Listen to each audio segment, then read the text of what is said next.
Yeah! Here we go! It's time for TSS Fantasy. It is Commissioner Cooper. Hold on. That's a big balls move. Do you want your title? Happy Sunday. Happy early morning trash football game. Yes! We're back, baby! Let's go! Feud with Aaron Rodgers. I almost got banned off TikTok for the things I did. Repaired MCL sprain on his knee. He has had some nagging hamstring issues over the years. D. Lots of fun words start with D. Like, damn it. Bye weeks!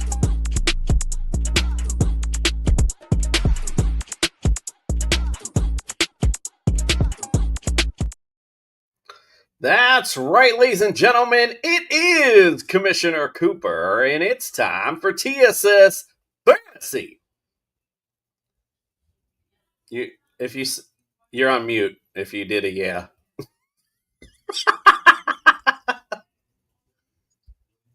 Oh, what's that? Well, welcome my in. thing is on lag. Oh, is it? Oh, okay, My thing is on a lag, yeah. So it muted me because of the opener. Yeah.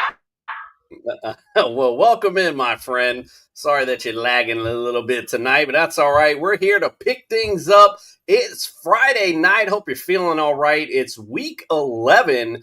Man, this fantasy season is going by insanely fast this week or this year. So I hope you all ready to get some W's because playoff time is here, and we're gonna get things started tonight. We got our starts and sits. We got sophisticated starts. We got to put you in the MEG zone tonight. So we're here to answer any of your starter sit questions. So make sure you put those in the comments.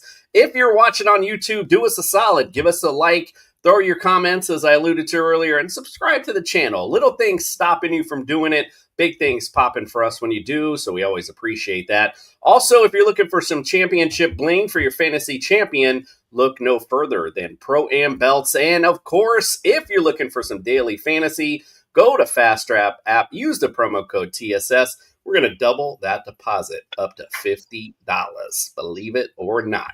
All right, well, Justin Jesus Herrera, welcome into the studio, my friend. Appreciate you being here.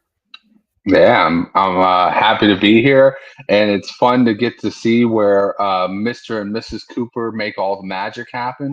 I love how you faded out the bedroom back there. All them sheets are all messed up back there. Oh no, yeah, it's just Friday night. I wonder what was going on beforehand in there. Huh? It's some law stuff, right? Wink, wink. She's out in the living room being like, yeah, you're lucky. Yeah, right, bitch. All right. Well, look, we got a lot of things to talk about tonight. Like I said, it is week 11, so we have it.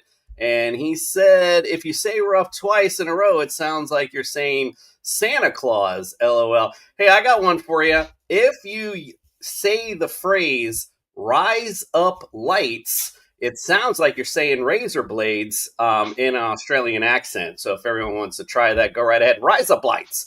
All right, let's get things started tonight. We got injury news from our man in our doc in the middle. We got some little other comments in here. Appreciate you guys being in. 200. He put 200 down like that. Appreciate that. Hello, everyone. Thanks for joining us tonight. Let's get the doc in. He wants to talk about injury news. Let's get those lineups. Let's bring in Brian Scott from the Injured List podcast. It's time to get your latest NFL injury updates with Brian from the Injured List podcast. The doctor is in.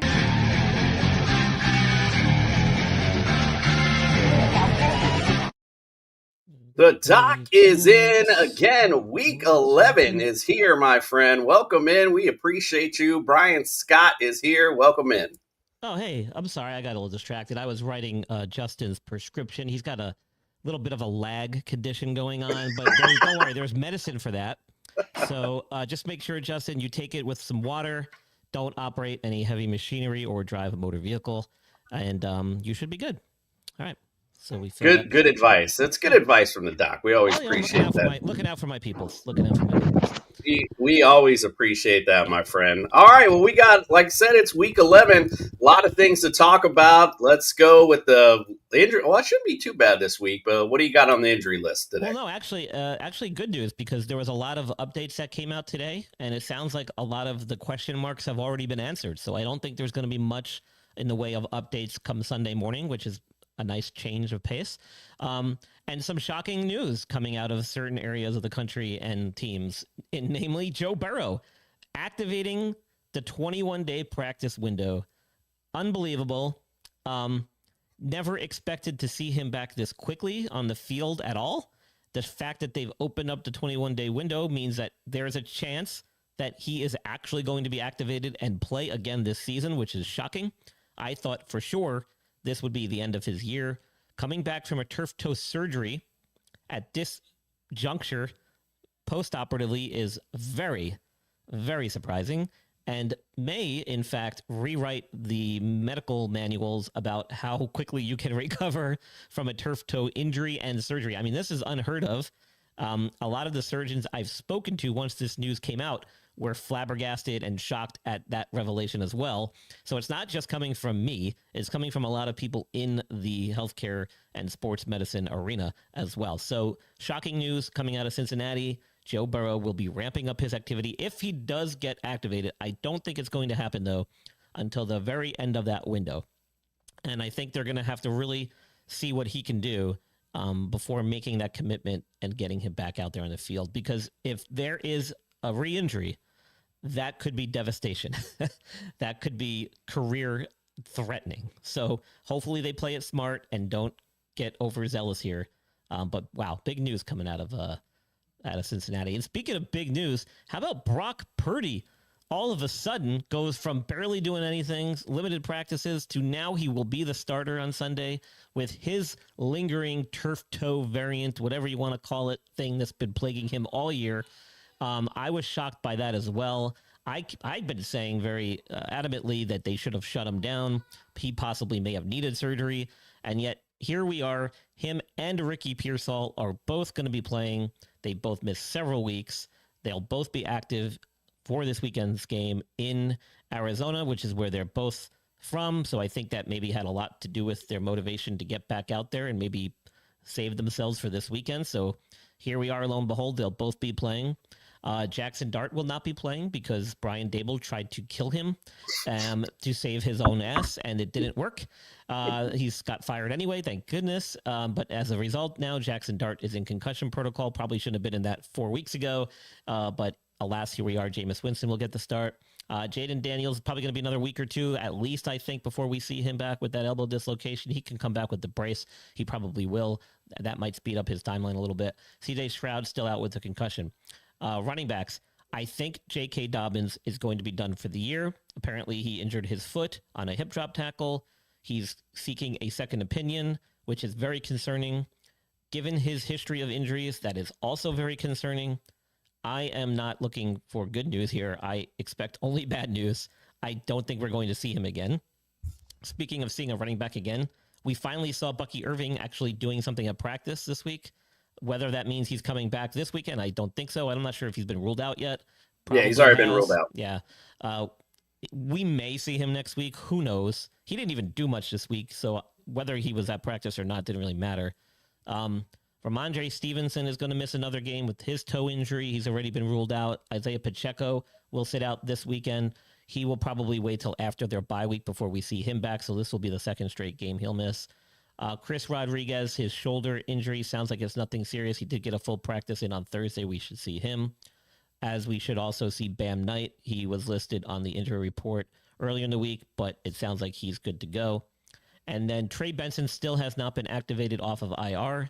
They have not entered him into his 21-day practice window. That could potentially be a few more weeks before we see him do anything and return to the lineup. As far as receivers go, Marvin Harrison Jr. had an appendectomy, which is basically he had his appendix taken out. Good news is they're not doing it like they did back in 1997 when they took mine out. They're doing it through small portal incisions laparoscopically, which makes the recovery much faster. I still think it will be at least 2 weeks. Those incisions heal, even though they're much smaller. And it is your core that can hurt it can take some time to recover from that. Some outlets were saying 1 week. I think that's a little optimistic. I think it might be closer to 2, and no sooner than that. Roma Dunze was activated. Was listed with an ankle issue. So I know he's not serious. He'll be in. Garrett Wilson, I didn't think we were going to see him back the rest of the year, and then he went on IR, and I really don't think we're going to see him back the rest of the year. Given the way the Jets season's unfolding, he basically made it back for like a quarter and then got hurt again. Sounds like he's not going to need surgery, but it sounds like it's a significant knee sprain again. So he's out, and I don't think we'll see him back. Brian Thomas continues to carry a questionable tag. He may have already been listed out too. I don't know for sure. He's been dealing with this high ankle sprain, has been out since week 10. I don't know. He might have got a limited practice in earlier this week. I just don't know if he's going to be ready yet. Devontae Adams has been said he'll play. Sean McVay has said he trusts that he's going to be ready to play, that this back injury is nothing serious. I expect that he will play as well. We should see him. Terry McLaurin, quad. I'm not sure we're going to see him back the rest of the year, to be honest. There was some video of him jogging on the sideline today again, and I'm like, this dude's obviously limping. Like, he is not fully recovered at all. So I don't know if we're going to see him ever with this quad injury he's dealing with. Calvin Ridley carries a questionable tag Sunday. He did get some limited practice sessions this week. Could be a true game time decision. Darius Slayton has already been ruled out with his hamstring issue. DJ Moore should be in. He had a minor shoulder thing that was listed this week, but nothing serious. Chris Godwin, we may never see him back again, although Jeremy Fowler reported that it could be a few more weeks before we see him. Some outlets were saying that maybe next week. I'm not very optimistic there either. We're not exactly sure what he did to his fibula, but it was the same one he had surgery on.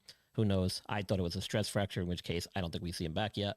Kashan Butte is out with a hamstring injury. He got listed out early in the week. Marvin Mims cleared concussion protocol today. He'll be in.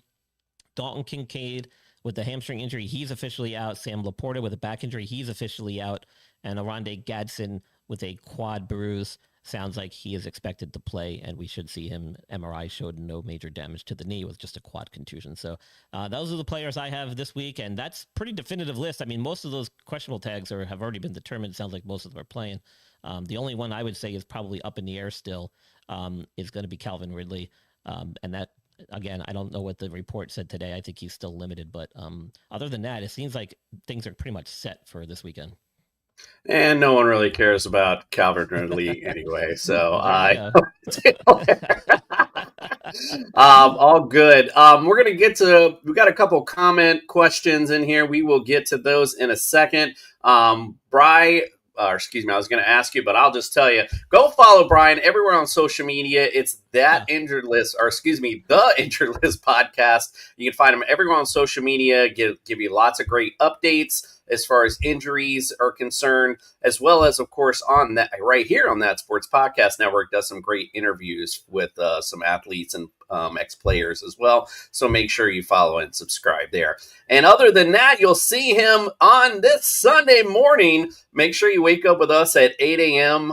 We'll be doing our Wake Up with TSS Fantasy show at 8 a.m., which will help get your lineup set and hopefully help you win some money.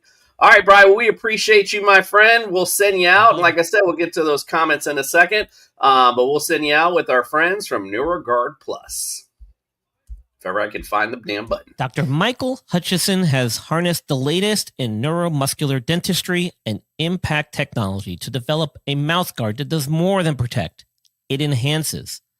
NeuroGuard Plus isn't just a mouthguard. By focusing on the jaw's physiological position, it provides an added layer of neuroprotection, significantly reducing the risk of sports-related neurological injuries. All athletes should be using a custom mouthguard designed to their bite position. NeuroGuard Plus was created as a means to maintain your physiological jaw position regardless of your bite. The appliance is designed to optimize your upper-lower jaw relationship to improve your strength, your balance, your oxygen intake, and drastically lower your chance of a concussion.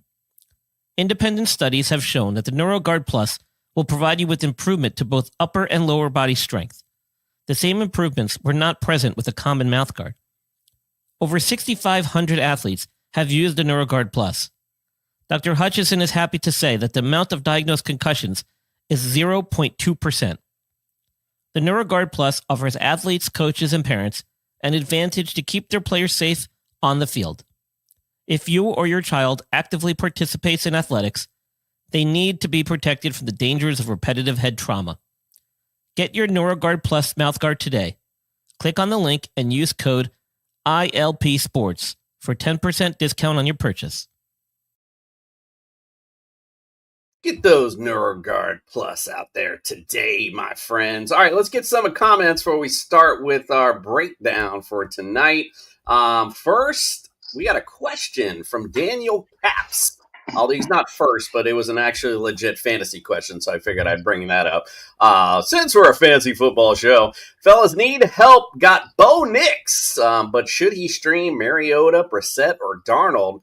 Thank you. Hendo got me 30 last night. Ooh-wee. I know you're feeling good. We're going to talk about that game here in a second. But what do you think here? I mean, Nix has got a tough matchup with these Chiefs, so I'm down to stream a couple of these guys, but I think Sam Darnold would be my guy. But what do you say? Yeah, I was going to say, you could probably give me the best input on this one, seeing as how you are a Knicks guy as far as carrying him on your team. I don't know, man. I'm back and forth.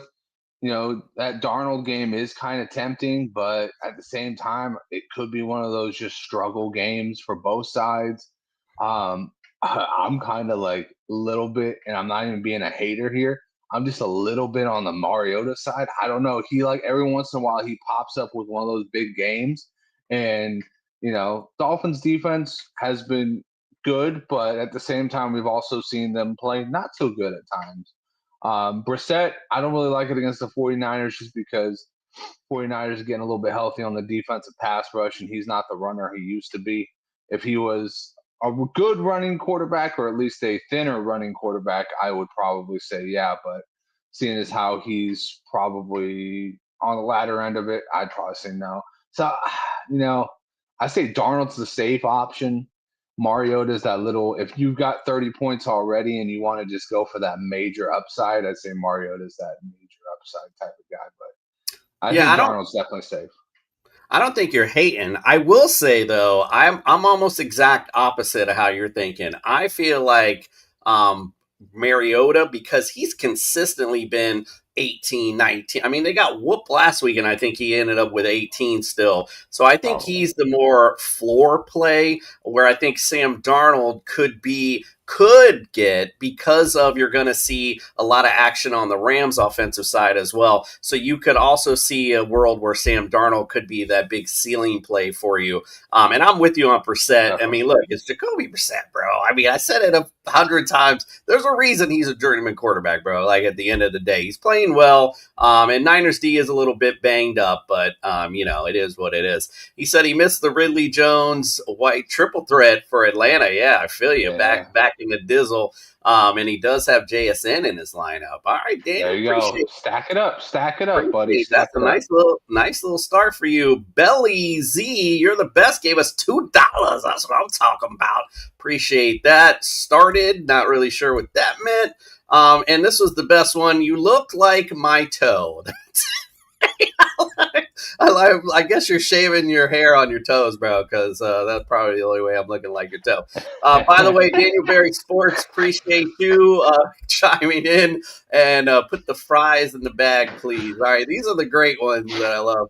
All right, thank you, Daniel. We appreciate it. It better be hot and salted, motherfucker. That's right. All I'm saying. Definitely got to have McDonald's coming through with that hot and salted fries. Burger King sometimes slips you some cold fries. I'm like, bro, there ain't even a line here. How you slipping me cold fries? That's great. Love it. All right.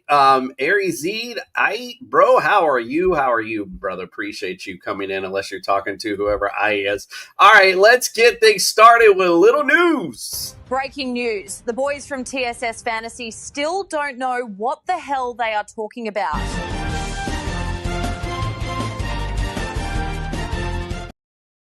Well, this would normally be true, but I think we all knew what was going to happen last night. 27-14, Patriots over the Jets. Again, it was one of those games where I'm like, all right, well, I'm going to put it on, but, I don't really give a shit because I wasn't really expecting a lot of action. But damn, it made my eyebrow raise up when I see Travion Henderson get in once, then twice, then 3 times a lady last night. I kept searching through every fantasy league I was in. I was like, who started this guy? Who started this guy? Because what a great night he had last night. And he's really stepping up big time in this offense. Only 62 yards on the ground, but he got the 2 TDs and then 5 catches, 31 yards, and the TD. Stephon Diggs also 9 receptions, 105 yards, and of course Drake May doing what he's been doing, 281 with a TD. Not a lot on the ground last night, so I think some Drake May owners were a little disappointed, but that was because Travion was taking them touchdowns away. And on the Jet side, I mean, when you have Breece Hall and he gets you 50 yards, but Justin Fields is your leading carrier, man, you got problems, bro. At the end of the day, it's just offense is stanky. But what were your thoughts on last night's game? Yeah, it was a fun game for Travion Henderson owners. If you got 2 thumbs and you love Travion Henderson, this guy right here, boy. It's always a good kickstart to your week or your weekend when you get 30 points right off the bat. It's going to be interesting. A lot of people are going, hey, put Ramondre back in when he gets back. I don't know if you want to do that. I mean, this team is so explosive with Travion in there. He can obviously take it from anywhere to the house. He showed that last week. And then this week, he goes right up the middle and starts slamming people right on his way to 3 touchdowns. So, at some point, it becomes undeniable that there's a transition from a journeyman running back to the star running back. And I think that's what we're seeing here. No one's going to ever say Ramondre was the star because dude was a 6th-round pick out of Oklahoma. And it was a great story, did phenomenal stuff. I'm a big Ramondre Stevenson fan, but, when you have that much talent, it's hard to put it back on the bench after you've seen it displayed. And then on the Jet side, it's just the Jets doing the Jets thing, man. They started out really freaking hot and then just absolutely flamed out at the end. Justin Fields he can't take all the blame. There were a couple passes where you're just like, dude, you've got to bring that in. I'm looking at you with Donnie Mitchell.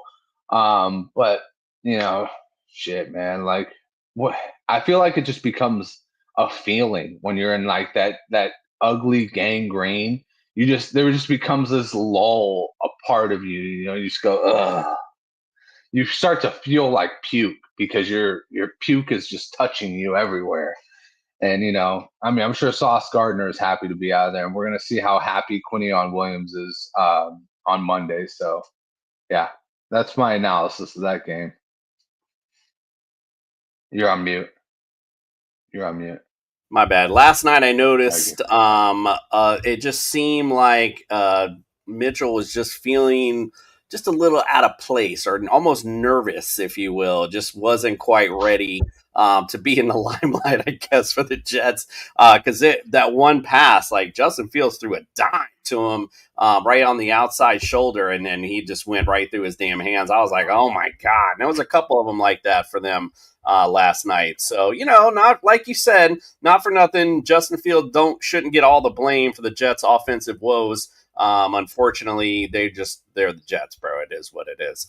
All right, let's get on to this week's games. But before we do, we got a big question in here from Juan Pena Jr. All right, he wants to know who are my receiver 1, 2, 3, and flex spot. All right, let's get it lined up for him. He's got Devonta Adams. He's got Debo. He's got Quentin Johnson, Jacoby Myers, Jordan Addison, Parker Washington, Hollywood Brown, Ted Johnson, and his running backs, Zach Charbonnet, or a receiver. He's got Josh Jacobs, and he played Travion last night, and of course, Jonathan Taylor on the bye. So what do you think of this one? All right, so if Devontae actually plays, you have to play Devontae because the second string corner for Seattle is absolute dog shit. He is a flaming pile of dog shit, and that is just Tyreek Woolen. Sorry about that, dog, but you are just terrible. So if he plays, you got to play Devontae Adams. And then it becomes very interesting because I want to say Jordan Addison because I think this is going to be a really good game for both sides. Jordan Addison last week hauled in 4 passes, but he had 11 freaking targets. Like, obviously, McCarthy was trying to feed him all day long. It just wasn't on the same page. That happens sometimes. And then, you got a flex spot, so you got, quite a few running backs. I'm hoping you already played Travion Henderson because when you got Josh Jacobs and Travion Henderson and Jonathan Taylor, goddamn, son, you ain't got many problems. So out of the rest of them, it's really tempting to go. For me, it's tempting to go Jordan Addison, Quentin Johnston, Devontae Adams, and then with the flex, Deebo Samuel, just because Deebo's had his days against the Dolphins in the past. That's all I'm going to say. Deebo's had his days. And Deebo always has 1 or 2 at the back end that makes you kind of hype up about him. So maybe he has one of those days. Dolphins historically struggle with big receivers as well. So, yeah, I mean, I could definitely see where Deebo's having a good game against us. I don't see an issue with that. So thank you, by the way, Juan. Appreciate your question, my brother. Daniel Cap says, believe Adams leads the leagues in TD catches as well. I have to check that, but I think you're close to being right. He's been money. This whole setup for the Rams. This has been a great offensive team put together, if you will. Take away Cooper Kupp, add Devonta Adams, and they just didn't miss a beat. So, yeah, I'm feeling you on that. All right, look, we got a whole week's of games to break down. Let's get it started with the breakdown. It's time to get your lineup set with TSS Fantasy's Friday Night Breakdown. Breakdown! Bring it on down! Breakdown! Bring it on down! Bring it on down! Bring it on down! Just Craig going, oh, it's the best. All right, let's get started, of course, first we'll go with our overseas game with Washington versus America's team, the Miami Dolphins. This one should be good for fantasy. You got Washington, who's 30th against QBs, 23rd against running backs, or 30th against receivers, 23rd against tight ends. And America's team, the Dolphins, 25th against QBs, 25th against running backs, 4th against receivers, and 30th against tight ends. So give me your starts and sits for those Commanders. For the Commanders, I think I'm going to go Deebo Samuel, Zach Ertz, Marcus Mariota in a pinch. So, I'm not saying start him if you have a single QB league, and unless your Mike doesn't really have any QBs. But, if you're in that super flex league and you had Daniel Jones and you're looking for a good solution to it and you got Marcus Mariota, I think he's a good fit there. As far as their running backs, man, they're splitting duties. So it really becomes hard to trust either one of them. I like Chris Rodriguez, but he kind of feels touchdown dependent. And then Bill Krosky-Merritt has really lost a lot of steam in my eyes. So I think I'm going to say don't touch the running backs unless you need really bad for a second flex. Like say you have one of those leagues where you got 2 flexes, maybe that's a spot for them. But other than that, I mean, I wouldn't really be wanting to put my money on either one of those guys to be good this week. Or at least good enough to put points that you would want on the board. All right. So for America's team, listen, definitely Achane. I mean, he's been money all season long. Obviously, last week with the big game last week. Jalen Waddle, Jalen Waddle might end up being a league winner for a lot of people with that Tyreek injury. Just really has been stepping up in the offense. And listen, not for nothing. If you're looking for somebody to stream this week, I know we brought up some QBs here earlier. Look at Tua, bro. It's Tua time. And look at the schedule going forward as well. So they got some cupcake games coming up for them this could be a nice little run, not only for this Miami offense, but for the Miami Dolphins in general. Now, other than that, you might want to look at Malik Washington possibly in this matchup. He's been stepping up a bit. He's definitely got the speed. It's just the route running and hands have always been a question. But he's still a young kid, so possibly you're starting to see him mature a little bit more in this offense. So maybe somebody you could flex this week, but I wouldn't put too much money on that. But I definitely am down to be picking up some Tua time right now because, like I said, he right now is looking with all the schedules, all the things with the schedule and stuff, looks like he could be a good play going forward. All right, and that's about it because, with Miami, I could sit here and tell you Dulcich or whatever tight end they want to throw out there this week. But it's really hit or miss, quite frankly, until Darren Waller gets back. If Waller gets back now, I definitely like what I'm looking at there. But other than that, I'm good. All right, let's go to the next matchup. We got Green Bay Packers going up north to play the New York Giants. Green Bay against fantasy QBs are 9th, 6th against running backs, 14th against receivers, 21st against tight ends. The Giants, 29th against QBs, 30th against running backs, 26th against receivers, 13th against tight ends. What say you on those Green Bay Packers? Who you like? Josh Jacobs. I mean, I'm being completely serious with you. This should be a cupcake game for Jordan Love, and I should be sitting here telling you, go start Dontavian Wicks because he had 8 targets last week, and this should be a nice week for maybe Romeo Doubs to show back up. But I just can't trust it, Kamish. I can't trust any of these Packers. But you know who I can trust? Who's always there for me? Who's always finding a way to the end zone? Josh Jacobs. So I'm gonna lay it on you. I'm gonna say the same thing I said Mariota. Jordan Love is an excellent option if you need that third quarterback to fill in for a super flex. But if you don't, leave him on the bench. Let him sit there. I can't, in good conscience, put him in and go, this is going to be a cupcake game. Because I feel like I've said that a couple times this year, and it just never turns out that way. I don't know what's going on with that Packers offense, but it's not working. The only other thing I'll say is the Packers defense against Jameis might be that's literally the definition of boom bust. Because either Jameis is going to put 42 points on your ass, or he's going to throw 4 picks. So you're either going to be, whoa, or you're going to be, holy shit, how did that happen?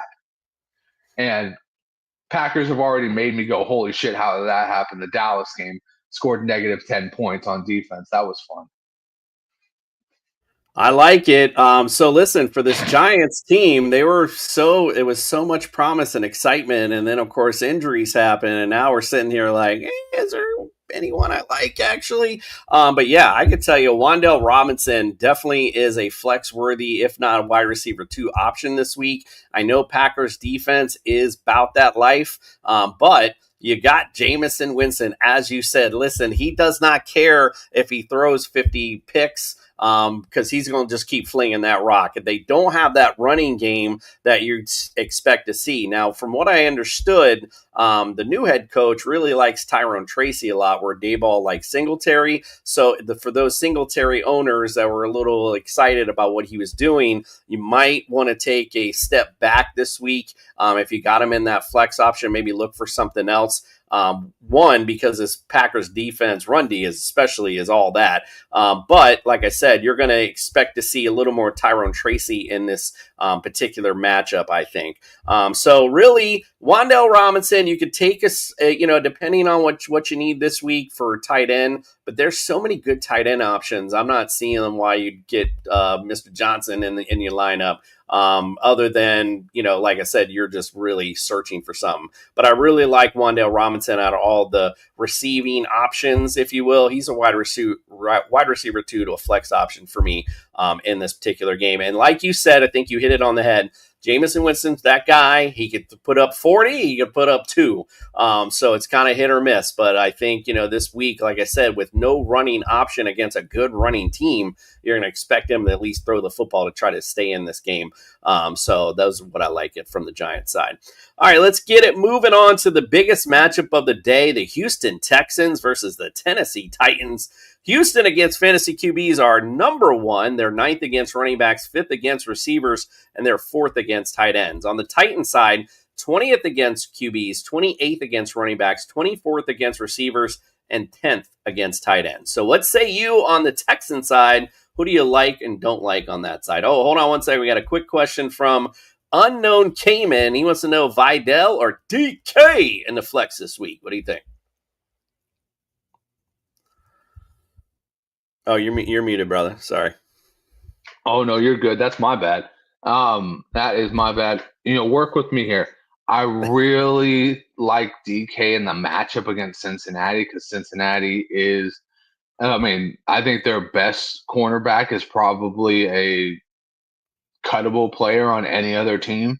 I think it's like Cameron Taylor Britt or something like that. Just absolute not a good cornerback at all.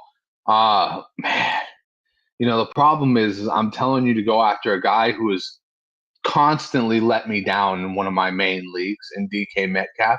But guess what? I still want to start him because I'm just like, you know what? I think this is the week. I would go with DK, but also at the same time, I haven't put a lot on my bet, so they haven't been paying out too much. But Vidal, he's good, but actually the Jaguars' rush defense has been surprisingly good this year. They're the 5th best in the league, so that's kind of a knock to it. But the Chargers have been all over the place as far as like scoring and all over the place of their season period. So I'm gonna go with DK. I'm just gonna keep it a long story short. I've already drawn it out too much. DK for me. I'm going to go DK as well in the matchup. Like I said, it's just a better matchup. Defensively, the Jags are pretty decent against the run, as you mentioned. So that could be an issue for Vidal this weekend. Maybe see a little bit more of Justin Herbert. I know they've been talking him up this week. So that's probably what you'll see more, a little bit more of a pass-heavy attack for them out of this matchup. And now the one thing I will say, the only bugaboo, and we'll talk about this more on Sunday morning at 8 a.m., but there were supposed to be some 19 to 20 mile an hour winds in that Steelers-Bengals matchup, which will I was really hoping for the father time shootout. So it might take a little bit off of that, but these are old veteran quarterbacks that know how to play in weather. So that would be the other caveat back to that. So anyway, but yeah, I'm still with you on DK. All right, what do you say now on the Cincinnati Bengals? Or I'm sorry, I'm on the wrong game. I'm already talking about that Houston game. Texans. Houston Texans. There you go. Keep me with it. Houston Texans. Everybody. Play everybody. Davis Mills, excellent option. Nico Collins, excellent option. Dalton Schultz, if you need a backup tight end to fill in, excellent option. Woody Marks, excellent option. And on to the Tennessee Titans, because if you have a Houston Texan, you want to play him. Other than obvious like Jaden Higgins and Jalen Noel, you don't want to play those guys. But if you have a star on the Houston Texans, play. I distinctly remember last week on Sunday morning someone asking about QB flex options or somebody to play for their QB because they had a bye. And I do remember distinctly saying, go ahead and pick up some Davis Mills, bro. That man can throw that pill around every now and again. So, yeah, look. Like you said, start them up because this Titans defense is a garbage. And is there anything that I could possibly tell you to like on this Tennessee side? No. All right, let's get to the next matchup. We got like Texans D. That's the smash start, I think, in this one. Let's go to the next huge game of the day. The Carolina Panthers visit the Atlanta Falcons. Hopefully a revenge game for the Falcons because, man, the Panthers put a beat down on them last time. Carolina against fantasy QBs are 10th, 16th against running backs, 3rd against receivers, 26th against tight ends. Falcons, 7th against QBs. They are 29th against running backs, 8th against receivers, and they're 2nd against tight ends. All right, what say you on those Carolina Panthers? Who you like and don't like? Rico Dowdle. I really like Rico Dowdle in this game. I know last time it was a trampling. The Panthers put it real heavy on the Atlanta Falcons. I'm looking for more of a competitive game this game. Ted McMillan is a very safe floor. Any game he goes out there, he seems to find 70 yards. And if you're in PPR, he'll find you about 5 to 7 catches. Very safe floor for a wide receiver too. Rico Dowdle is my dude. And yeah, that's it. Bryce Young can, I don't know, maybe he can grow like 3 or 4 inches. I mean, put some stilts on, son. I don't know what you're doing here, but it just doesn't seem to be working out with him, and I think they'll probably be looking for a new QB soon. So this one's interesting. I know Michael Penix Jr. didn't even play the whole game last time as they were getting whooped so bad. So I expect a nice explosion from this Falcons offense this week. Love Drake London, love Bijan, and I believe it or not, Pitts has made my top 12 this week. Been somewhat consistent. He wasn't doing all that great last week, but I expect him to fall into the end zone this week. Carolina have been consistently bad against tight ends, and it's a great matchup. So I'm all in on the Falcons this week. I think this is a revenge game for them. And like I said, I think the stars come to shine this week. Meg actually, in the Meg zone, you'll hear in a little bit, she took Darnell Mooney not getting in the Meg zone this week. And she's got a different Atlanta receiver that she actually likes, not Drake London. So something else we'll talk about here in a little bit. All right, let's get to the next matchup because that was kind of boring. This one's kind of interesting. The Chicago Bears go to Minnesota. And Chicago against fantasy QBs are 27th, 19th against running backs, 28th against receivers, 23rd against tight ends. On the Vikings side, they're 18th against QBs, 11th against running backs, 7th against receivers, and they're 22nd against tight ends. So what say you on the Bears side? Who you like and don't like? Yeah, so Caleb Williams is a real gamer. I'm really excited about what his potential is against a good team, which we'll find out on Sunday because he'll be playing the Vikings. Roma Dunze seems like a no-brainer. It seems like they're just trying to find him all the time. He had a couple lapse games, but he has bounced back real strong. The tight end, I really think it's Loveland's job to lose at this point.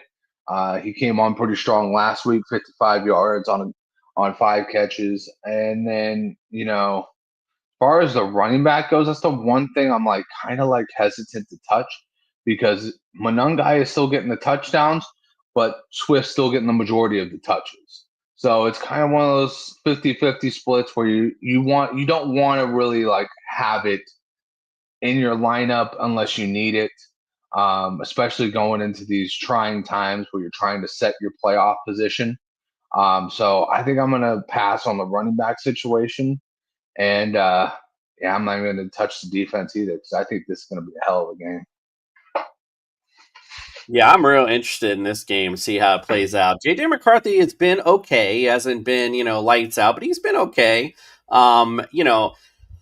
Justin Jefferson, you're going to start, but he's really moved in that receiver 2 territory. I hate even saying that. It feels weird even coming out of my mouth, but that's kind of where he's been. Jordan Addison, more of a flex type player, flex to wide receiver 2. But the more interesting thing, I think, in this particular matchup is the running backs on the Viking side. Jordan Mason, who came in real strong, all of a sudden just been faded off. Aaron Jones came back and looked like, he's returned back to his Packer days. So he looks really good, and I like him in this matchup.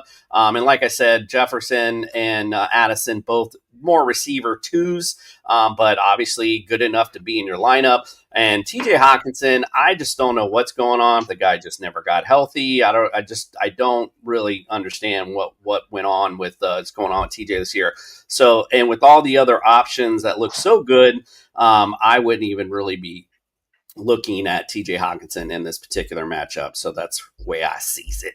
All right, let's get to the next, another good one. The Chargers are going to be facing the Jacksonville Jaguars, going to Jacksonville, by the way. So the Chargers against fantasy QBs are 3rd, 14th against running backs, 2nd against receivers, 6th against tight ends. On Jacksonville side, they are 28th against fantasy quarterbacks, 9th against running backs, so we mentioned earlier, 23rd against receivers, and they're 31st against tight ends. So what say you about those Chargers? Seems like start everybody with the running back is a good play on that one.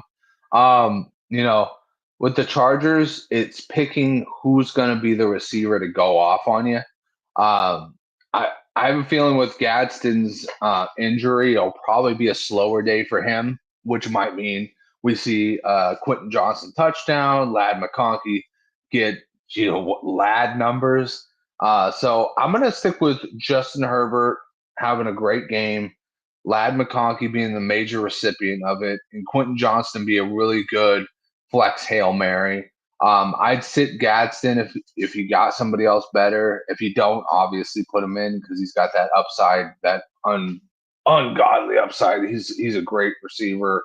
Tight end, slot receiver, whatever you want to call him, slot tight end. And then Vidal, I don't think he's I know I said that Vidal over DK is not what I wanted to do. I wanted to do DK over Vidal, but I think he's still a good option if you need a flex, because he's one of those guys that you can get him all the way down the field and then he can just roll himself into the end zone, steal a touchdown from the offense. So, yeah, if I'm a Chargers, if I'm a guy who has a lot of Chargers on his team, I'm very happy to put more than one in the lineup this week. So on this Jacksonville side, it's just interesting. That'd be the word I'd put it. Because, Parker Washington having hamstring injury,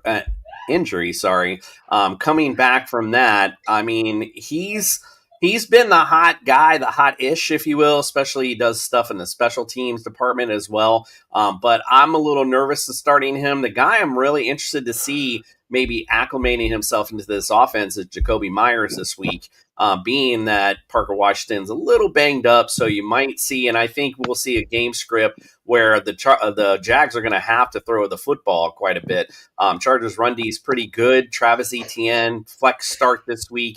And Trevor Lawrence, it's Trevor Lawrence, bro. You're going to get a little something, but don't expect a ton if you got him in your lineup. Maybe try to stream someone else. We mentioned two earlier, Sam Darnold. Some of those guys that are out there that have better matchups might be something you might want to take a look at this particular week. But yeah, that's about it for me on the Jacksonville side of things.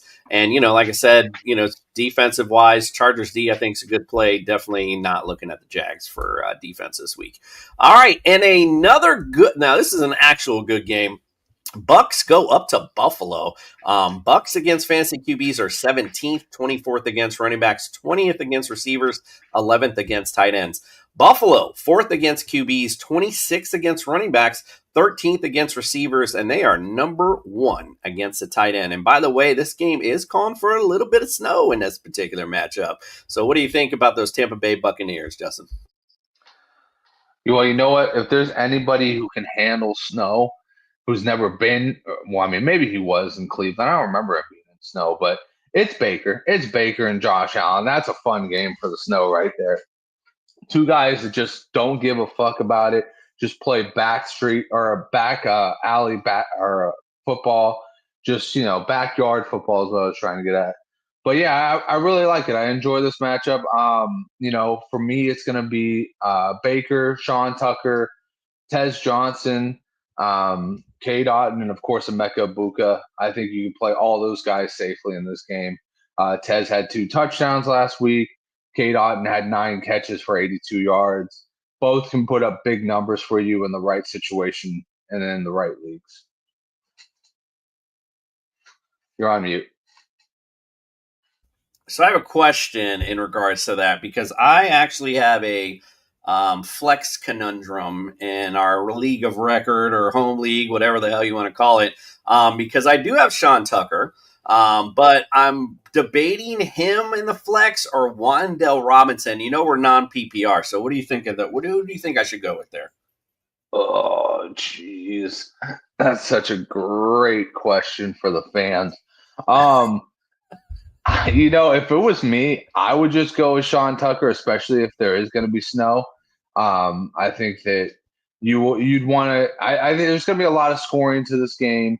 The Wandale offers a lot of upside, but I feel like Sean Tucker is a very upside type of guy too. And I liked what I saw last game. Rashad White is obviously not as good as he was at the beginning of this takeover from Bucky Irving.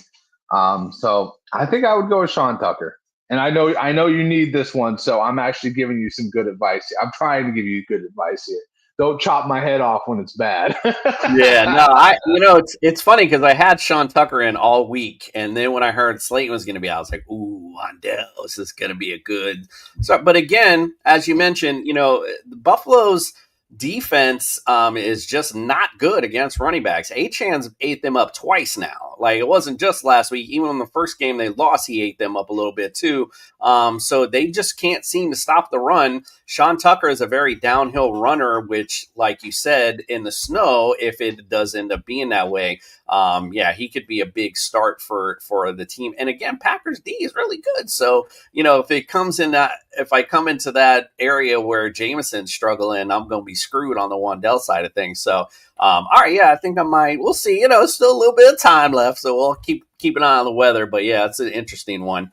Now, as far as this particular game, obviously Josh Allen, he's up there as one of the premier QBs. You're starting him no matter what.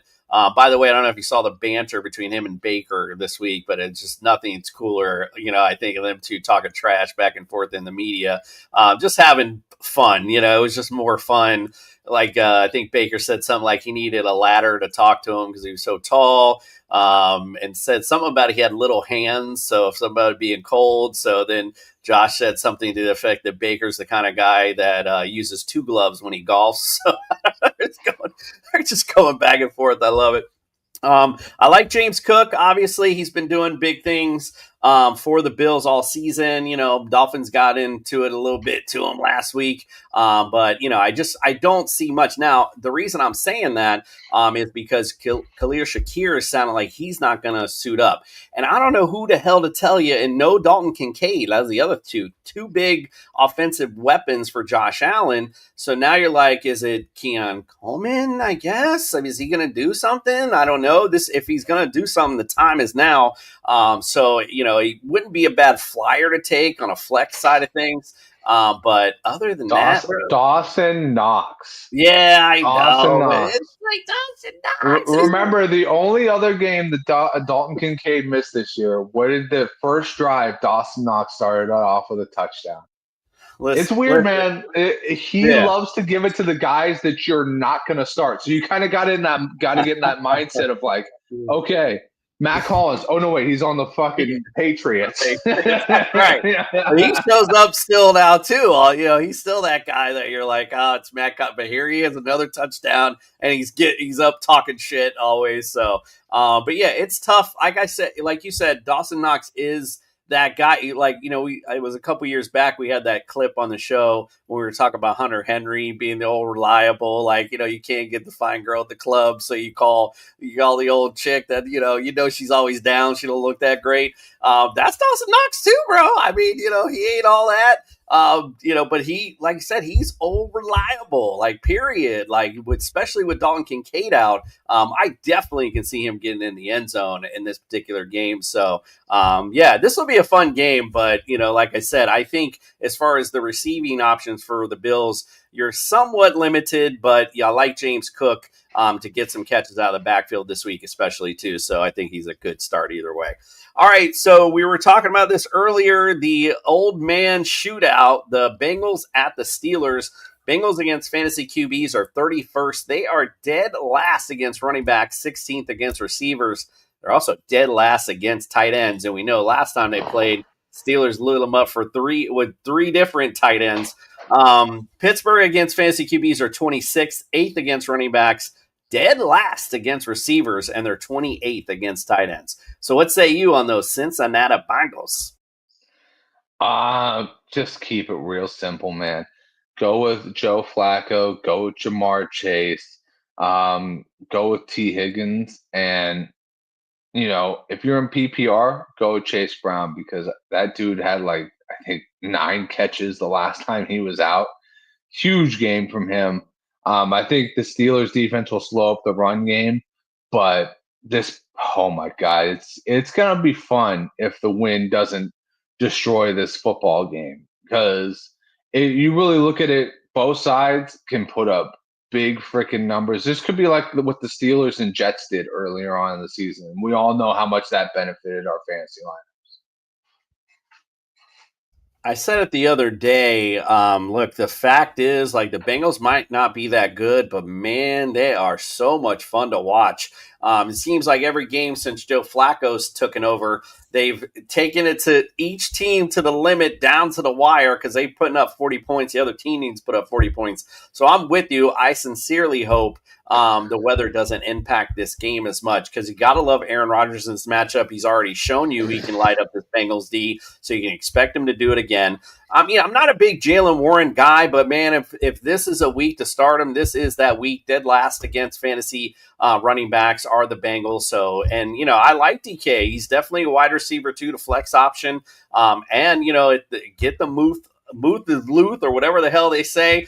Put Pat Freiermuth in your lineup if you're looking for a tight end to stream this week. Because, like I said, last time they played, it was 3 tutties from 3 different tight ends coming from, even Jonnu Smith. I don't even know if he's still playing over there. Remember when Jonnu Smith was such the hot-ish when he was with the Dolphins, and now all of a sudden it's just we don't even hear his name every other week.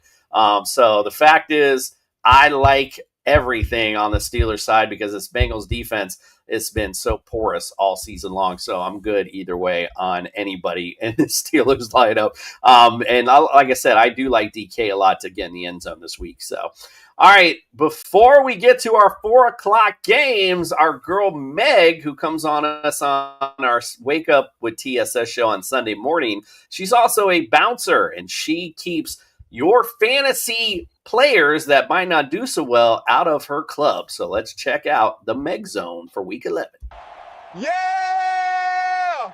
Yeah, baby, I'm in some MEG Zone today. Security. Hi guys, welcome back to the MEG Zone, my exclusive club where only the best fantasy football players make it in each week. Everyone else gets stopped before they have a chance to get in. This week, I've got a few heartbreakers, unfortunately. First up from my Atlanta side, Darnell Mooney. Security. He's been so disappointing of late. Now, I am really hoping that I'm proved wrong for my own selfish reasons this week, but I just cannot see him making anything happen right now. Now, whether that's coaching decisions or whether that's down to talent, I preferred Casey Washington, and I've been a high on that train ever since I saw him last season in pre-season. Darnell Mooney, unfortunately, mate, you're not getting into the club this week. Another NFC South disappointment recently has been Rashad White. Security. Now they're facing a Bills side that is super strong this week, and I just can't see Rashad White doing much. Unfortunately, since Bucky Irvin's back, he's just not making the same impact. He's not making the waves at the team, and I would just be saying, be very aware, very cautious of putting him in your team. Finally, we've got DJ Moore, Security. Chicago, and I am saying he is so inconsistent. He has 0 points last week. He had 4 opportunities and missed all 4. The week before did pretty well, 23 points, not anything to be sniffed at. But the week before that, he was back at 11. So he's just not consistent enough for me, and I just do not see him making moves this week that is anything that's going to be to write home about. So I would be avoiding DJ Moore this week as well. For more hints, tips, tricks and advice on all things fantasy football, follow me at Ballers_Meg on all social media platforms, and check out TSS Fantasy on That Sports Podcast Network, as usual, every Sunday, where I will be joining the guys to wake you up for Sunday morning football. See you soon, guys. Security. Indeed. I don't think you have to worry about DJ Moore this week. Apparently, he's not even playing, so he's definitely not in the Meg Zone this week. All right, let's get to the next matchup, the 4:00. This is one you've been waiting for. The 49ers going to Arizona to play Jacoby Brissett. 49ers against fantasy QBs are 23rd, 21st against running backs, 22nd against receivers, 18th against tight ends. I don't know what happened to this Niners D I was so used to seeing. Arizona against fantasy QBs are 6th, 20th against running backs, 18th against receivers, and 17th against tight ends. All right, our Niner Insider, what do you got to say about your boys this week? Well, I'll tell you what happened in the 49ers defense. I'll say the same thing that I said to my buddy. Hey, do they sell any of the jerseys of the guys on the defense right now on fanatics.com? No. The answer is no. You know why that is? Because they're third stringers. They're third stringers that were never supposed to get their jerseys sold. They were never supposed to be on the field. That's the problem. Every week you go out there and you go, oh shit, there's another torn ACL. Hey, did you see that one? It's a problem. It's a problem, and we don't have enough time in the world for me to de-stress. Yeah, as far as the 49ers go, Ricky Pearsall 1,000% is ready to go. He's been favoring that grade 1 PCL injury for over 4 weeks now.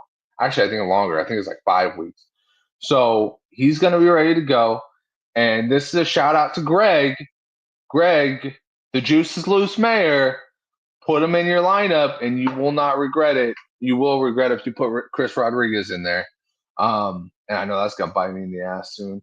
But, yeah, I would say Pearsall, Purdy, you already know CMC. 100% put him in. Other than that, man, I mean, I think it's pretty easy. Kittle, Jennings. Just stick with the normal guys. If I were to pick one guy over the other, it would be Pearsall over Jennings. So, on the Arizona side, man, like you said, this Niners D is a little banged up, but Jacoby Brissett, Jacoby Brissett, is kind of hit or miss. If they can't get a pass rush on him, he might be able to do some things with Trey McBride. As we know, Marvin Harrison Jr. out this week. Other than that, like looking at the running options, I'm just kind of like, not really, who is it going to be this week? Amari DiMarcado, I can't even speak. Definitely, I think is flex worthy out of this. And, if I was going to take a flyer on any of these Cardinals receivers, it might be Michael Wilson. Might be the only guy I think I'd be looking at. Niners, they'll be playing him a little bit more in the slot, as from what I understand. And the Niners traditionally not very good against the slot receiver, and going to put Dortch, I guess, kind of on the more the outside. So I'm kind of feeling Michael Wilson out of the two receiving really options here. Obviously, you're going to smash Trey McBride this week. I think he should be a definite good play because I don't know what the hell else they're going to do. And like I said, DiMarcado would probably be more in the flex range for me this week. But let's see.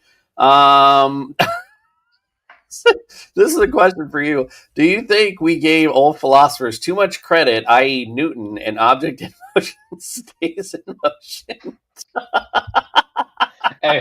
Hey, somebody had be the first one to say it. Right, yeah, exactly. There's always that one guy who states the obvious in your group, It's funny. And it's funny it was brought up because I always thought that about Newton when he did the gravity, like, oh, the apple hit me in the head. No shit. Right. Oh, my goodness. All right. Love it. All right. Let's talk about the Seahawks at the Rams. I can't wait for this one. Seahawks against fantasy QBs are 8th, 13th against running backs, 9th against receivers, 29th against tight ends. The Rams are 19th against QBs. They are number 1 against running backs, 17th against receivers, 20th against tight ends. So what say you? I know this one's got to hurt either one you talk about, but what say you about those Seattle Seahawks? Yeah, this is one of those ones where I go pass. No. You're giving me the Seattle side, right? Because they're the away team. Yeah. So, Seattle, it's going to be Jackson Smith and Jigba. I can't get beat. This is another one of those backfields that's split literally right down the middle.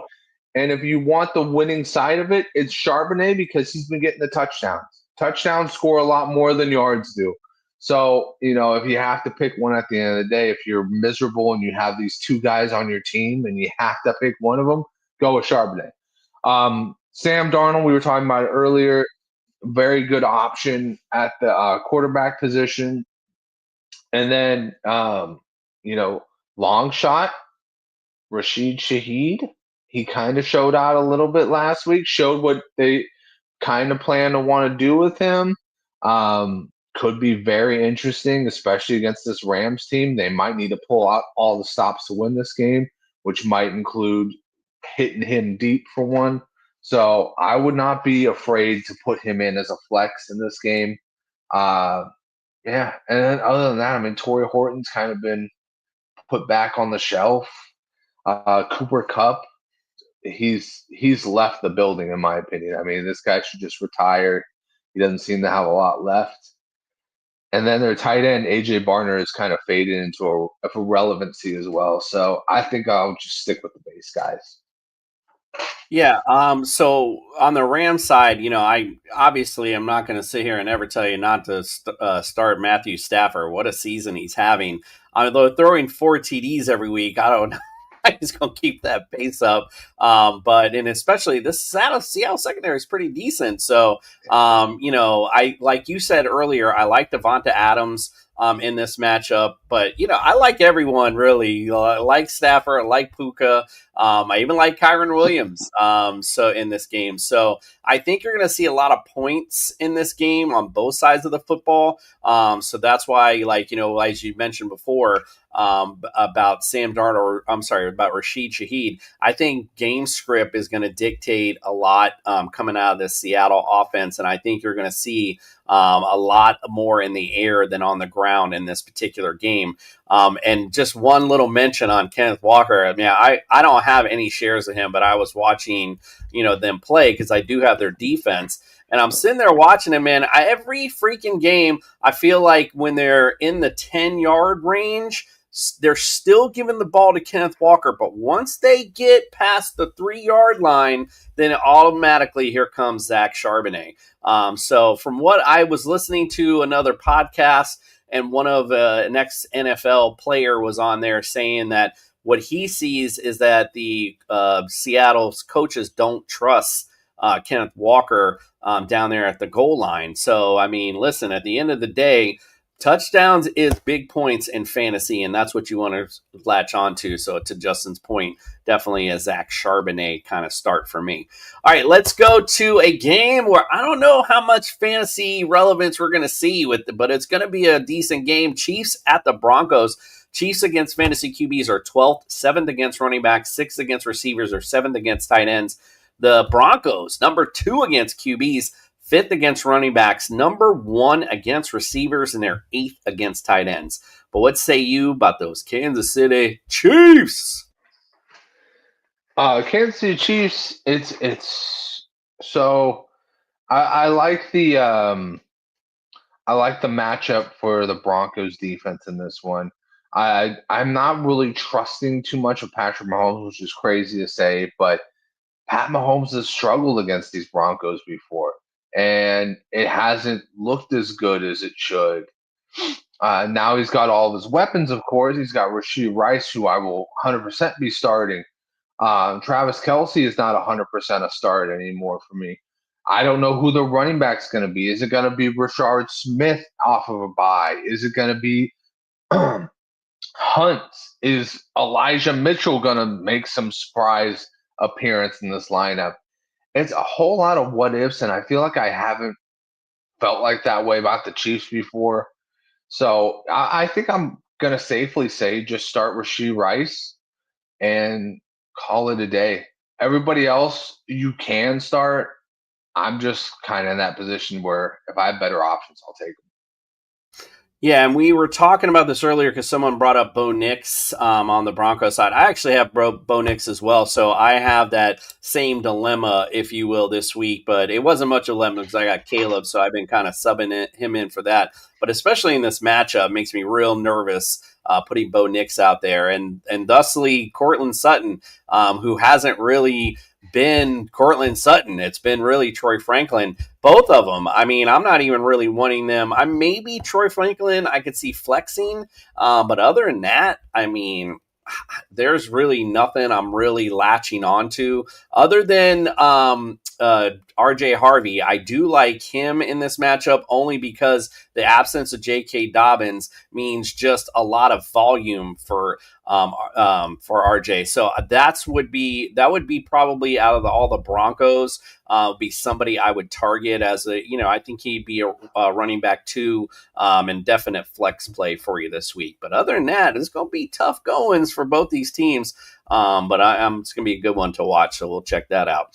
Let's go to the next one. The Ravens at the Browns. Ravens against fantasy QBs are 22nd, 27th against running backs, 29th against receivers, or 12th against tight ends. Cleveland, 5th against QBs, 3rd against running backs, 11th against receivers, and 9th against tight ends. So in this particular matchup, by the way, this is one that, so we'll talk more weather on Sunday, but supposed to rain and winds up to 24 to 25 miles an hour in this particular matchup. So I definitely wouldn't be looking at Tyler Loop or whoever the hell's kicking the ball for the Browns, because this is not going to be a good game for them. But what say you, my friend, about those Baltimore Ravens? Yeah, so it's that's really great news to have. I probably would just go with Lamar and Henry and probably just leave it at that, to be honest with you. I'm sorry. The Baltimore defense, 100%. Because Dylan Gabriel can't throw it 5 yards with no wind. He can't throw it 5 yards in a dome. How's he going to throw it 5 yards with 25-mile-an-hour gusts? Maybe that thing will pick up. Maybe he'll be throwing it into the or against the wind, or into the wind, and it'll pick up and it'll go downfield. That's the only hope this guy has. I honestly don't know why they haven't just put Shador in, just for the fuck of it. Just see what he's got. I mean, even if he doesn't fully comprehend the playbook at this point, get somebody who does in there and be like a little dissection of it for him. One of the offensive linemen knows what they're talking about there. Why are we still putting Dylan Gabriel on the field? He's done way too much. He's done way more than I ever thought he was going to do in the NFL. And it's disgusting. It's disgusting. Yeah, I totally agree. I don't know why they haven't at least given Shador a shot. Maybe in these next couple weeks we'll finally see them tote him out a little bit more. Since they're not doing that, I mean, Quinshon Junkins in this particular game, if it's going to be rain and really windy, obviously is probably the only Cleveland Brown I would like. You could maybe take a shot on one of the tight ends, but I'm not got a lot of faith in that. There's so many good streaming tight end options. There's not really much that I'd be taking a look at here other than Quinshon, especially if this weather holds up. Love to see a Henry versus Quinshon Junkins matchup. Cleveland's D is good, but get the rain. It's about to be Henry season anyway as it starts to cool down. I'm really liking Quinshon Junkins here. But other than that, there's nothing I like on the Cleveland Browns. All right, let's get to the Sunday night delight. The Lions go to Philadelphia to face the Eagles. Lions against fantasy QBs are 21st, second against running backs, are 21st against receivers, 14th against tight ends. On the Eagles side, they are 13th against QBs, 22nd against running backs, 15th against receivers, 3rd against tight ends. So talk about those Detroit Lions, who you like and don't like. Yeah, I'm a big fan of just about every line in this game, to be honest with you. I don't really see this being a huge defensive struggle for either team. I feel like it's going to be going downfield, and just matching points. I'm a big believer that Jameis Winston is going to be a bigger part of this offense going forward, and that's not just because I overdrafted him this season. It's because of what happened last week and what happened when Dan Campbell decided, hey, I'm going to take over the sheet and we're going to start utilizing this guy, because then you saw it. You saw what happens when you get this guy the ball in his hands. It's Who's going to catch him? I was saying that last week. Who's going to catch this guy? Nobody. Nobody caught him.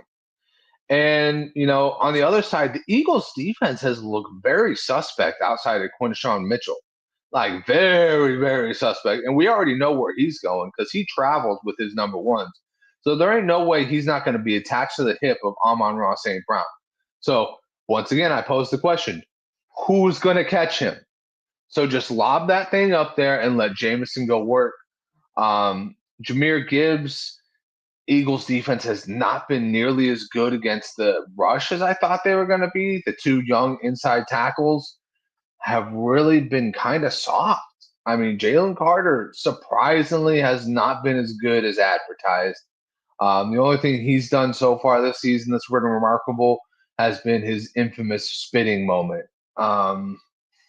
And then, yes, outside of that,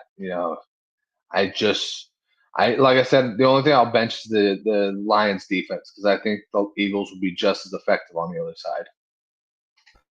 Yeah, this is going to be one of those playoff type games where it's just going to be, like you said, back and forth. Whoever's got the ball last is going to win this game. I love Jalen Hurts. I love Saquon. I love both AJ Brown and Devonta. I know there's been a lot with AJ whining about.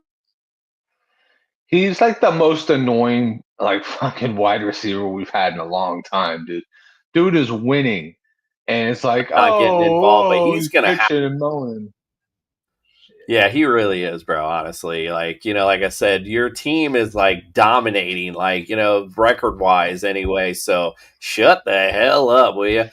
We got a question from Ezekiel Ruiz. He wanted to know he needs a tight end. Should he use a waiver for Schultz?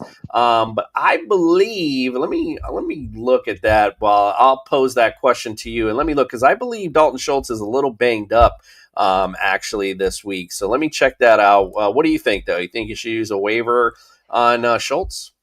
I think Schultz is an okay option. I think there are better options out there.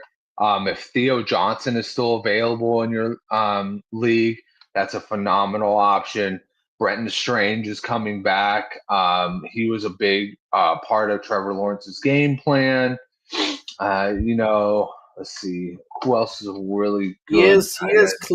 He is cleared to go. I just want to make sure because I remember hearing that he was a little banged up earlier in the week, and again, Tennessee actually hasn't been bad against tight ends. They've been 10th on the season against tight ends. So I don't know what your other options are, but Justin's laid a couple out for you. I even mentioned Pat Freiermuth this week. Bengals atrocious against fantasy tight ends, even Jonnu Smith, because he ain't nobody really been talking about him neither. So, those are some good, some other options as well in this particular one. Is there anybody else you can think of? Yeah, I was going to say, Colston Loveland in some leagues are still available because he's obviously, when you have a tight end, you have a tight end. Yeah, I mean, there's plenty of good options out there. Some people have dropped TJ Hawkinson. He might be due for a good week against the Bears. If I have to pick for Schultz, it's because it's kind of like at the back end of the 15, if that makes sense. Like it's the last part of the 32 starting tight ends would be I'll take Schultz. But if there's another guy out there that has a little bit more upside, I'll take him. I like one other one is I hate to say it, but Zach Ertz could find himself in the end zone a couple times. Miami atrocious against tight ends, so he's somebody else you can maybe take a flyer on if he's out there on your waiver wire. If you have some better options to give us, let us know. We'll take a look at that. I was gonna say he's been pretty good this year. I don't think I've seen him dropped in any of my leagues, so that's a tough one. Yeah, it's like I said, because people, some of the newer guys that are coming on, I've seen him dropped in a couple of leagues. That's where I'm like, I mean, like I said, there's just been, it's been a good, a year for the tight end, if you will, because there's some decent options you can go with. All right, let's finish things up. And by the way, yes, I like Goddard. Speaking, I didn't mention him, but I like him in this matchup as well. All right, let's go to the Monday night finale, the Cowboys against the Vegas Raiders. Dallas against fantasy QBs. dead last, 32, 31st against running backs, 31st against receivers, 15th against tight ends. Raiders, 14th against QBs, 18th against running backs, 27th against receivers, and they're 5th against tight ends. So what say you on the Dallas side? Who you like and don't like? It's who don't I like at this point. Like, I mean, from Dak to the defense, start them. Your defense is going against, once again, the guy who leads the league in interceptions. Plus, he was getting ragdolled last game. Now you got Quinnen Williams playing for you. You're going to have a whole new feel to it because you got a bye week, and now you put this new juggernaut into your defense. Man, and then at this point, man, CeeDee Lamb, George Pickens, I think I would play. That's one of those situations you have both those guys on your team. Fuck it. I'm going to find a spot for both of those guys on my team. It's going to be fun to be a Dallas Cowboy fan again just for this one game because the misery continues after this. But for this one game, I think everybody kind of eats.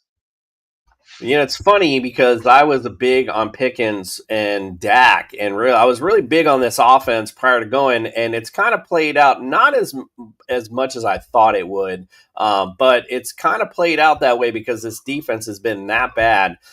So, you know, it's caused them game script wise to have to put up points. Javonte Williams has been a big monster this season. So way beyond my expectations as far as he's concerned. But that was the other reason why I thought, you know, Pickens was going to do so well because I'm like, they ain't got nobody in the running game. Yeah, okay. On the Raiders side, it's real easy. It's Genty. You know, this week I like him and I like Brock Bowers, and that is it. So just go ahead and wrap that thing up. I definitely ain't playing that defense. There's no Monday Night Miracle waiting for you if you're playing Raiders D this week.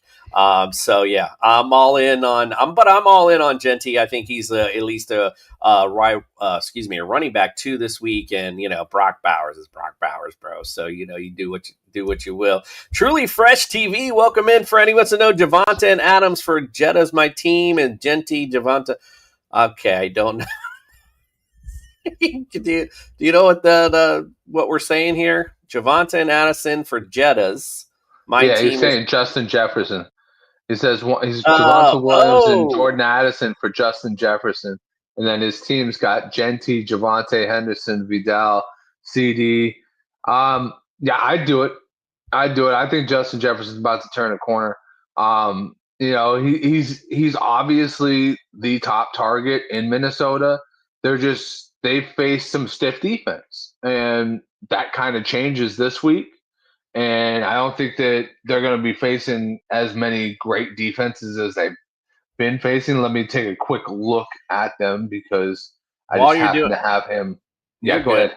While you're doing that, I'm going to give my counterpoint. I wouldn't do this, and the reason why is because Marion Hampton will be back soon, and probably for your playoff run. So if you take you're gonna give away Javonte. You do have Henderson, but then that's Vidal, who would then be the backup running back at that point. So I don't know if I do that. I think that's just too much of an ask to take Javonte Williams off your team and leave yourself so bare at the running back position. I don't think Justin Jefferson is that guy that's going to, do those huge things that he's done in the past that's really going to make up for you not having that running back. I mean, it's a good thought process. If there was anybody else, if there was a good slinger there in Minnesota, I would have full faith in Justin Jefferson. But right now, with J.J. McCarthy, I really just don't have it. So I would hold off on that. But go ahead, Justin. My bad. So, no, you're good. You're good. So here's the playoff schedule for Justin Jefferson. Dallas, the Giants, and the Lions. Ooh. That's a juicy fucking schedule. That is juicy. And the last game, I thought that Addison had out-targeted him. He actually out-targeted Addison. He had 12 targets. So he's getting fed. I think this is just more or less getting rhythm. And I think that this Chicago game this is me personally, I think this is going to be a rhythm-getting game for them. I think him and McCarthy are going to start to get on the same track, and then it's just going to hit the ground running. They got Green Bay, they got Seattle. Those are going to be tough games. But then after that, they finishes off the season week 14 with Washington, Dallas, the Giants, and the Lions to finish you off for the playoffs.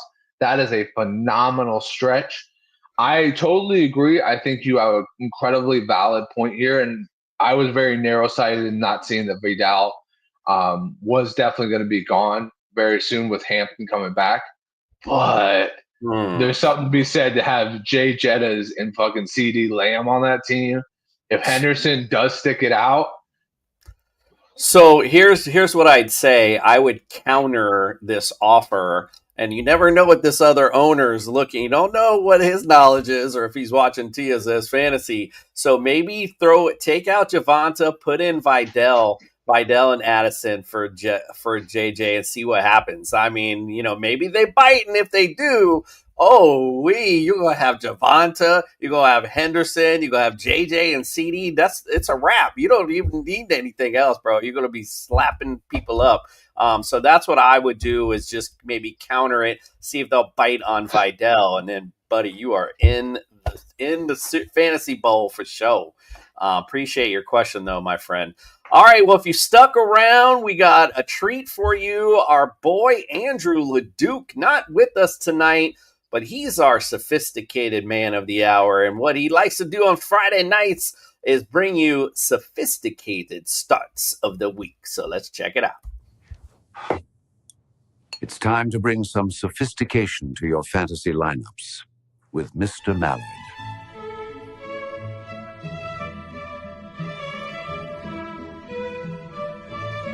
Welcome to Sophistication Station here on my beautiful library fireplace going. It's fall, baby, here in New England. Let's talk about some classy starts for you for this week, because we're right around the corner from the playoffs. You're going to need that extra little spark of touch, spark of class. You know what I mean. Let's start with James Cook. James Cook went up against that Tampa Bay defense that Henderson had his coming out party against last week. I expect James Cook, who is still the main part of that offense right behind Josh Allen. Cook is going to eat. He's going to cook. Yes, chef, let's go against Tampa Bay. And then let's get to Jacoby Brissett. I know, maybe a little bit surprised here, but Jacoby Brissett has now been solidified as the starter going forward for the Arizona Cardinals. Bye-bye Kyler Murray for now. Jacoby Brissett, he's been looking good. He's been looking consistent, and he's going to need to throw the ball to somebody. So, in the highest point total, one of the highest point total games of the slate this week, I like what the Cardinals are going to be doing. I like him to be throwing it to Trey McBride. Trey McBride should continue to get the most targets and catches for this team. So give me Brissett, give me Trey McBride, give me James Cook, and let's go get yourself a win. Let's be classy. Let's do it in style. Stay classy, my friends. Stay thirsty, my friends. Now go win your fantasy matchup with class. Go win it with class, indeed. We got one more question here from Ezekiel, Justin. He wants to know, should he trade Pollard for Tyrone Tracy? What do you think? Well, I mean, if the rumors are true, and like you said, the new coach likes Tracy Jr., yeah, why not? Tony Pollard, he's not going to get you anything, and something tells me they're gonna go to Tajay Spears anyways, just to see if maybe he can be their youngster of the future. I would go to Tyrone Tracy. I mean, I think that's a kind of a fair trade. There's really, in my opinion, zero upside to it, but I think that's definitely a fair trade. The upside would definitely come in the fact that, maybe you get a starter and Tracy for the rest of the season, whereas, like I said, I think Pollard is probably going to be done after this year in Tennessee, and they might either move to Spears or draft somebody. And I'd be good with this too. I think there is upside with Tyrone Tracy because it's just a better offense. I mean, not that much better, not leaps and bounds, mind you, but it's much better than the Titans are bringing to the table. So, especially if Jameson Williams starts to hit a little bit, starts to hit this week. So we'll see, but I like this trade. I would definitely trade and get Tyrone Tracy. All right, don't forget on Sunday morning, 8 a.m., wake up with us and we will get you ready for your fantasy and NFL day. We got, of course, Brian Scott will be in with his injury news. We got Eric brings you his betting advice. We'll also bring in, of course, our Sunday morning cartoon. We'll do our game picks, and Fantasy Jesus will be here. He'll be here to bless your fantasy football lineups. All right, guys, well, we appreciate you hanging out with us tonight. Go ahead and follow us everywhere at TSS Fantasy, and of course, right here on that Sports Podcast Network. We appreciate all of you for joining us tonight, and we are out.